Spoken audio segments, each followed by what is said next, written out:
Ministério Apostólico De Volta à Palavra apresenta De Volta à Palavra, com o Bispo Alexandre Rodrigues. Uma voz profética, preparando o caminho para a segunda vinda de Cristo. Voz do que clama no deserto, preparai o caminho do Senhor. Bom dia! Toda honra e toda glória sejam dadas ao nosso Senhor e Salvador Jesus Cristo, ao Senhor da Igreja e a todos vocês que estão em casa, graça e paz vos sejam multiplicadas. Este é o programa De Volta à Palavra, um programa do Ministério Apostólico De Volta à Palavra, um ministério empenhado na propagação e na divulgação da Palavra de Deus, sobretudo no que diz respeito à revelação do supremo propósito de Deus, conforme se encontra em toda a Escritura, sobretudo no Novo Testamento.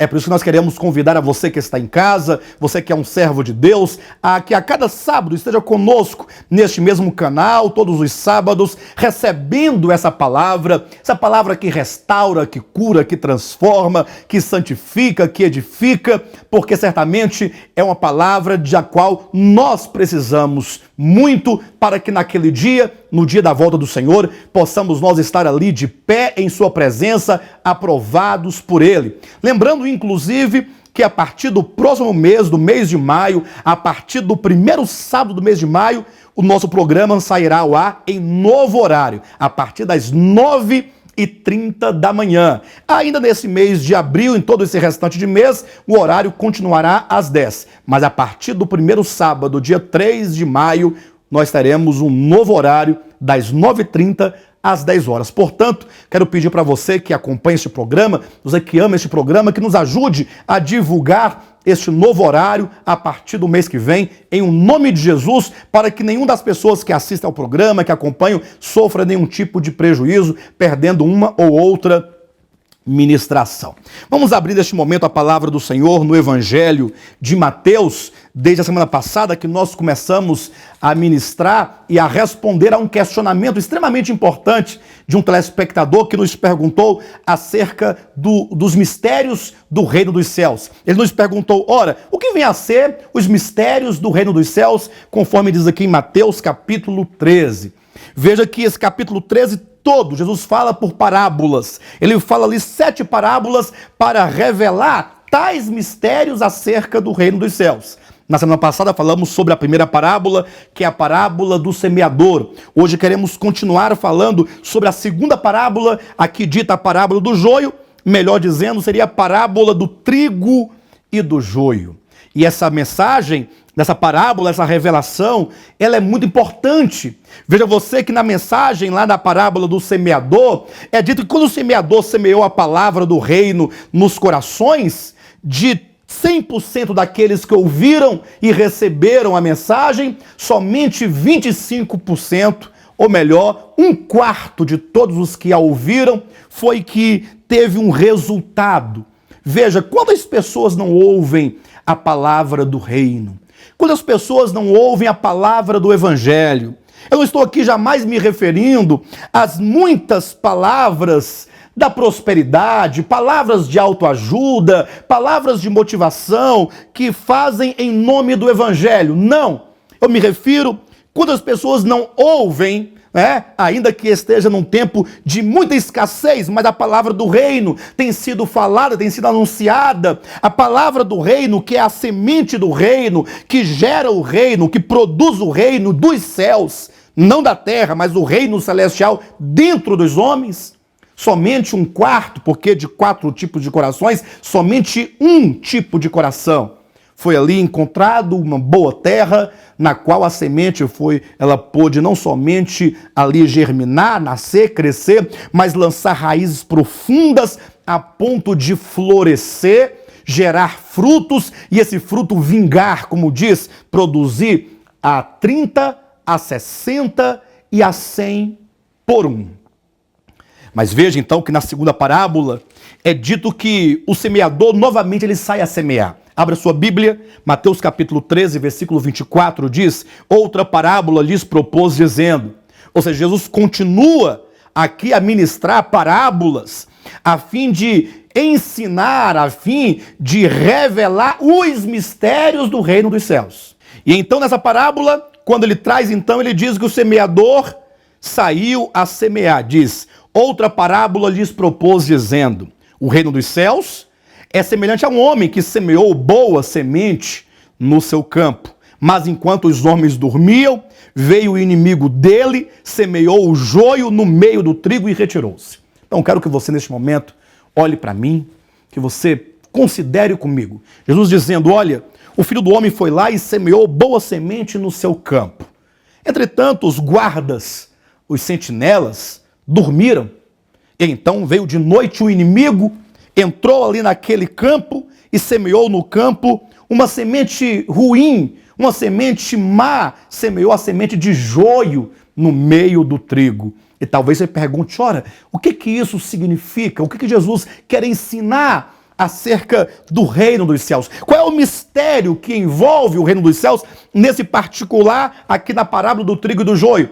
Basta que você olhe aí no mesmo capítulo 13 de Mateus, versículo 37, quando ele diz, olha, e ele respondeu, o que semeia a boa semente é o Filho do Homem. Então, quem semeou essa boa semente no campo foi o próprio Jesus Cristo. Mas veja o versículo 38. O campo é o mundo.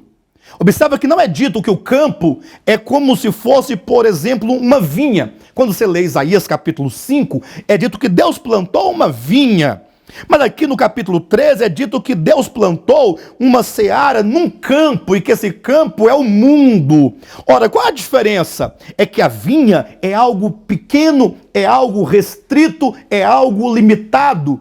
É dito inclusive em Isaías capítulo 5 que tendo plantado aquela vinha, ele colocou uma sebe em torno da vinha, ele colocou uma cerca em torno da vinha, porque aquela vinha de Isaías capítulo 5 é na verdade o povo de Israel ali plantado naquela terra. Portanto, limita-se tão somente a vinha ao povo de Israel. Agora, na nova aliança, nesse novo tempo, quando o verbo se faz carne, ele vem e ele pega a boa semente e semeia não dentro de uma sebe, de uma cerca, de um sítio, de uma fazenda, de um terreno pequeno, ali cercado, mas ele semeia no campo, e é dito no 38 que o campo é o mundo.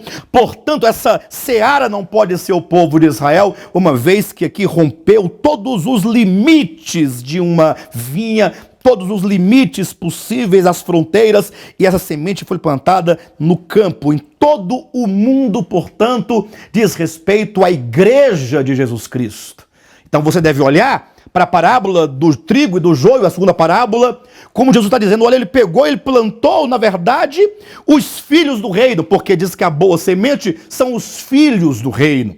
Então, na primeira parábola do semeador, em todos os corações cuja semente ela brotou, ela germinou, ela cresceu, ela lançou raízes, ela produziu frutos, ela prosperou, porque são aqueles que ouviram a palavra do reino e a compreenderam. Agora, na segunda parábola, esses que receberam, que compreenderam, que frutificaram, que vingaram, esses são agora os filhos do reino. Então agora o Senhor vai plantar os filhos do reino no mundo.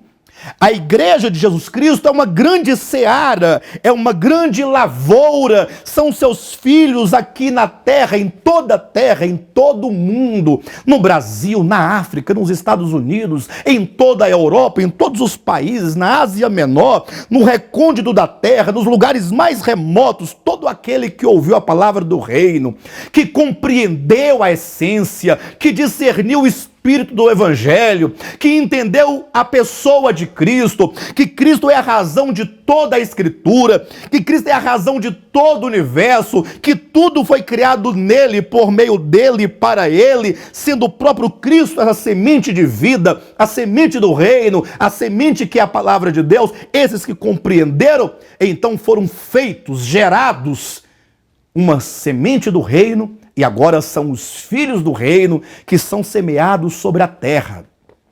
Que maravilha, portanto, é esse mistério. Isso é um mistério do reino. É um dos mistérios do reino. Qual mistério? Que a igreja não é mera organização.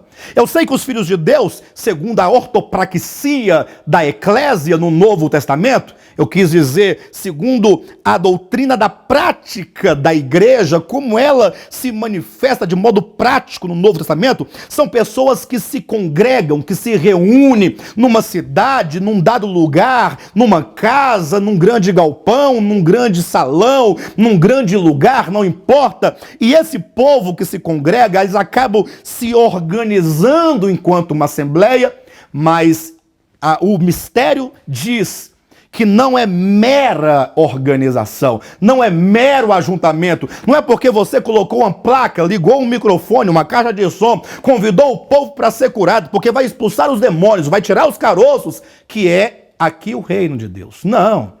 O reino de Deus, ele é fruto, ele é obra de regeneração daqueles que ouviram a palavra do reino e nela creram, que assimilaram Cristo no seu espírito. Portanto, o mistério consiste na regeneração, no gerar do novo homem, de fazer nova criatura daqueles que creram no Evangelho. Basta que você leia João capítulo 3.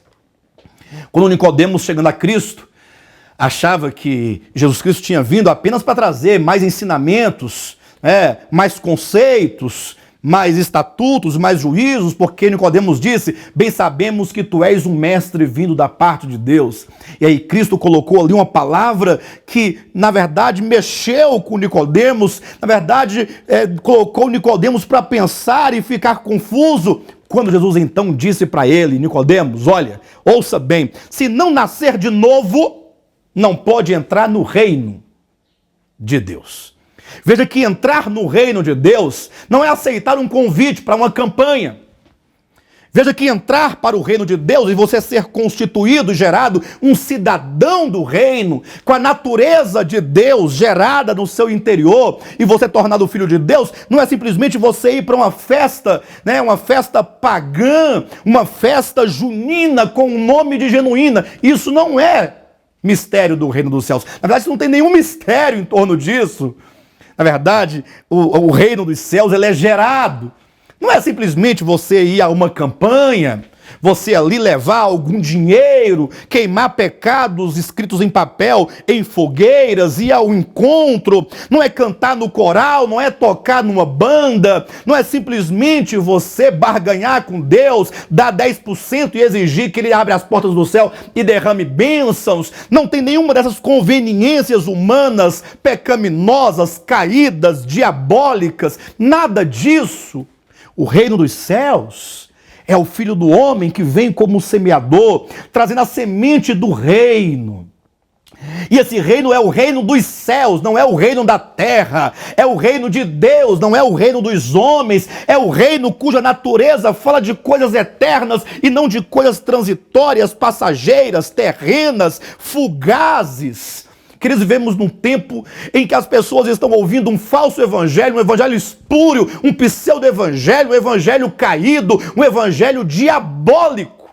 Embora venha com aquela capa de cordeiro, embora se diga em nome de Jesus, embora pareça que tenha pessoas ali sendo curadas e restauradas, mas é um evangelho de autoajuda, é um evangelho que exalta o homem, é um evangelho que rebaixa Deus da sua posição de Senhor, o reduz a servo, porque agora o homem manda em Deus, porque o homem coloca Deus contra a parede, porque desafia Deus e grita com Deus e exige de Deus e ordena a Deus. Esse é um falso evangelho.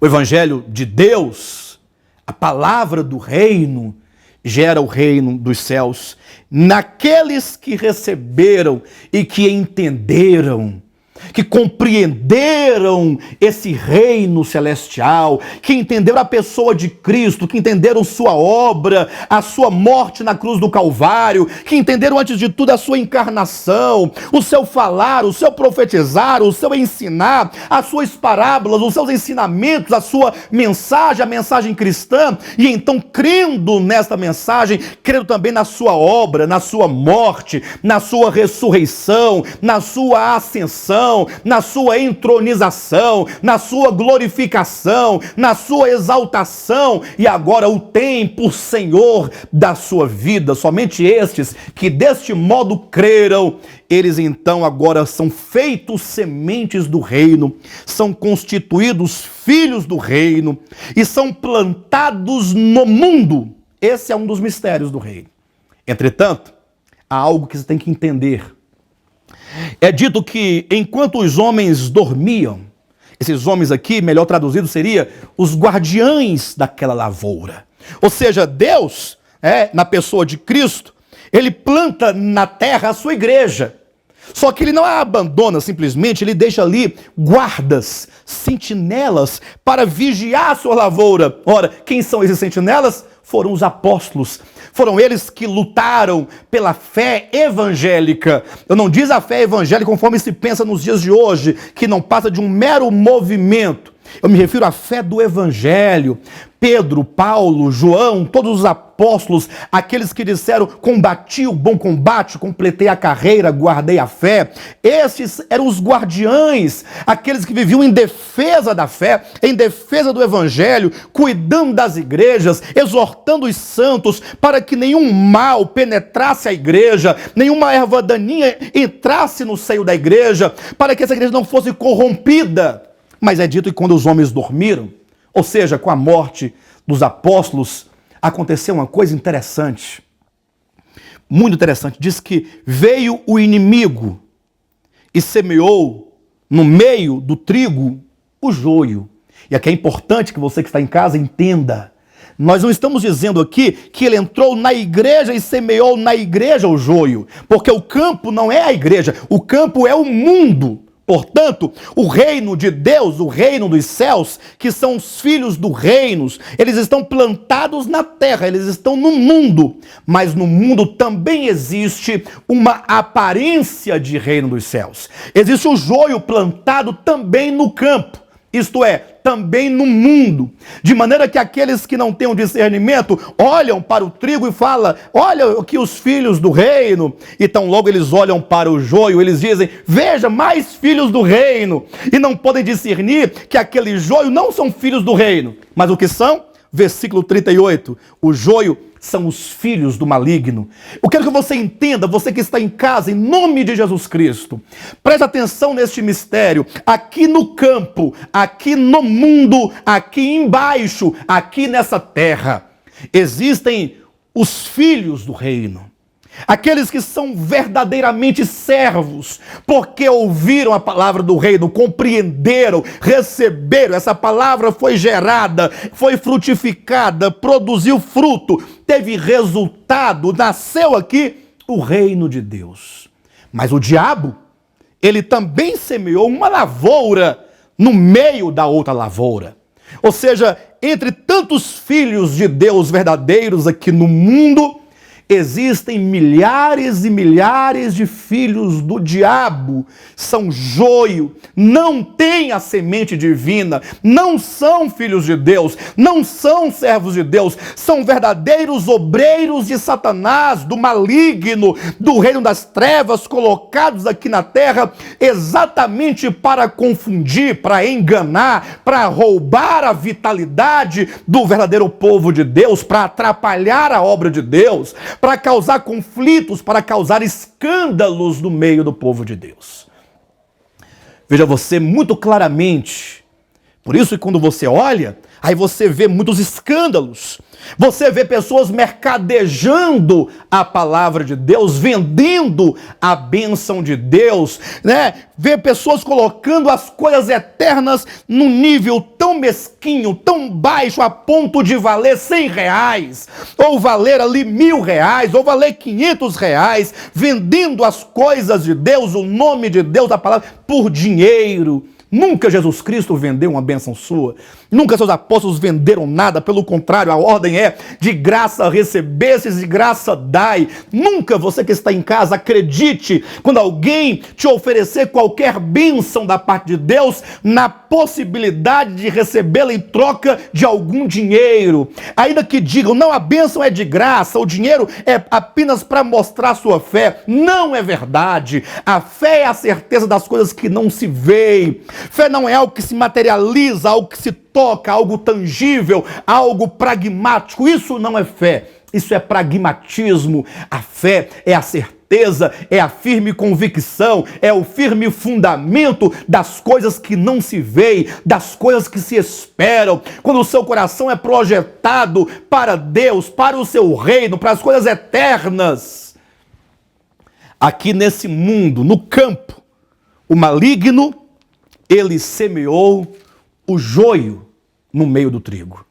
Então, fica difícil muitas vezes você olhar, você olha para um lado, você vê trigo, olha para o outro, também tem trigo, olha para o outro lado, também tem trigo, mas no meio do trigo tem o joio, que parece muito com o trigo, e você às vezes está confundindo o trigo com o joio.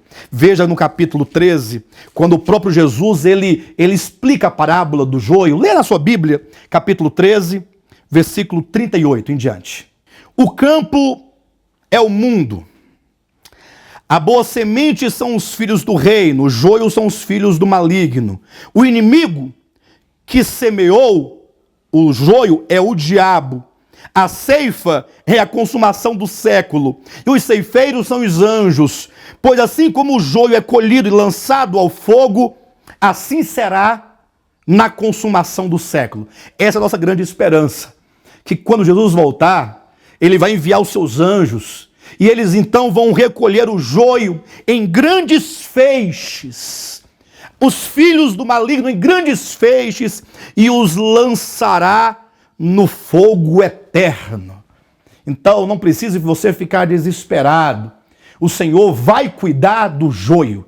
Ele vai dar um jeito no joio. A seu tempo, o joio será lançado nas trevas eternas, no fogo eterno, na morte eterna, porque não ficarão impunes. Veja então o versículo 41 que diz: mandará o Filho do Homem, os seus anjos, que ajuntarão do seu reino todos os escândalos e os que praticam a iniquidade.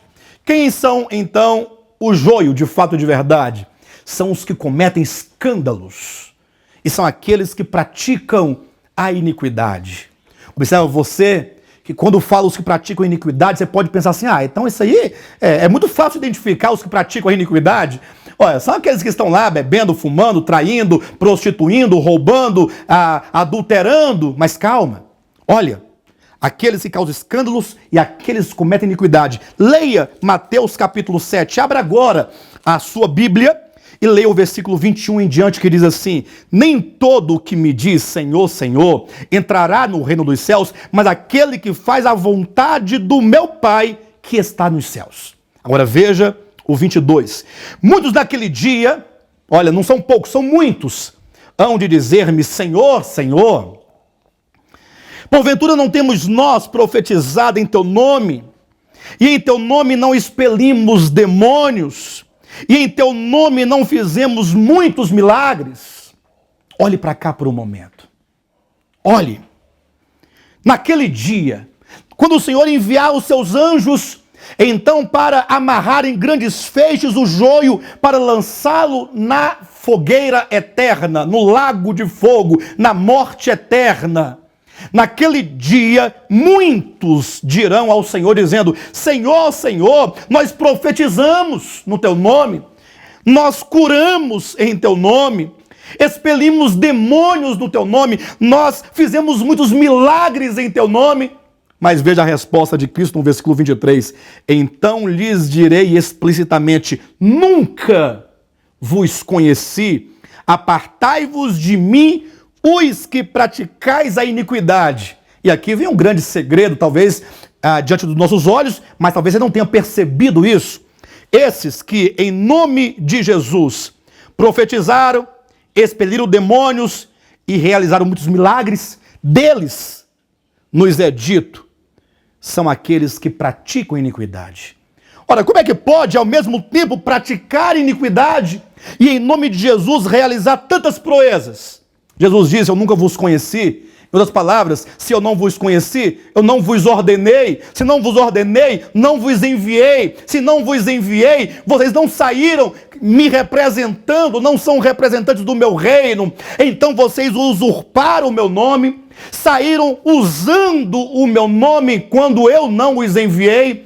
Falaram em meu nome, viveram em meu nome, agiram em meu nome, mentiram em meu nome. Queridos, tem muitas pessoas, o joio está semeado no mundo, que estão mentindo usando o nome de Jesus, estão profetizando usando o nome de Jesus, estão fazendo milagres usando o nome de Jesus. Não estou aqui para questionar até que ponto tais milagres, tais realizações são verdadeiras ou não. A verdade é esta, é que há muitos dizendo Senhor, Senhor, pregando no seu nome, curando no seu nome, profetizando no seu nome, fazendo e acontecendo no seu nome, ao passo que Cristo não os conhece, Cristo não os enviou, Cristo não os ordenou, não são representantes do Senhor, são verdadeiras pessoas que praticam a iniquidade.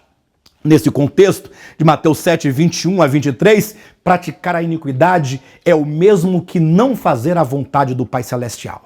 Porque se não faz a vontade do Pai Celestial, a despeito do que façam, é iniquidade.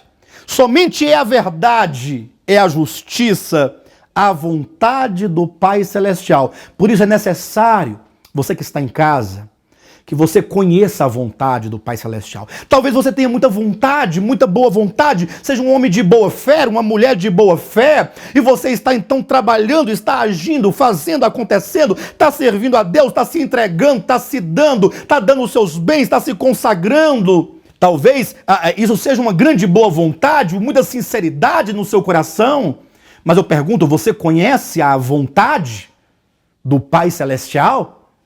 Talvez você tenha uma boa intenção, mas será que você não está sendo mal orientado? Não estão te enganando em nome de Cristo?